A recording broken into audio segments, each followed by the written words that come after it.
Rais wa Jamhuri ya Tanzania Dr. Samia Suluhu Hassan amemhamisha Kenan Laban Kihongosi kutoka kuwa mkuu wa mkoa wa Simiyu na kwenda kuwa mkuu wa mkoa wa Arusha, akichukua nafasi ya Paul Christian Makonda.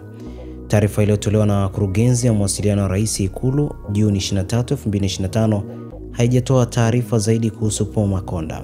Hata hivyo, taarifa hizi za mabadiliko ya wakuu wa mikoa na viongozi wengine wa ngazi mbalimbali nchini zimekuja ikiwa ni siku chache tangu Rais Samia alipowataka viongozi wanaotaka kwenda kugombea katika uchaguzi mkuu wa mwaka 2025 waandike barua za kuachia nafasi za uongozi wanazozishikilia kwa sasa.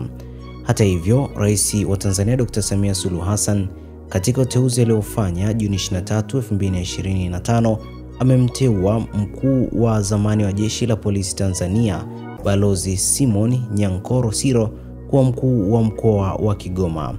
Balozi Simon Siro ni miongoni mwa wakuu wapya wa mikoa watano ambao wameteuliwa Juni 23, 2025, ambapo wengine ni Heri Dennis James aliyeteuliwa kuwa mkuu wa mkoa wa Iringa, Mboni Mhita aliyeteuliwa kuwa mkuu wa mkoa wa Shinyanga, Beno Malisa aliyeteuliwa kuwa mkuu wa mkoa wa Mbeya na Jabir Makame aliyeteuliwa kuwa mkuu wa mkoa wa Songwe.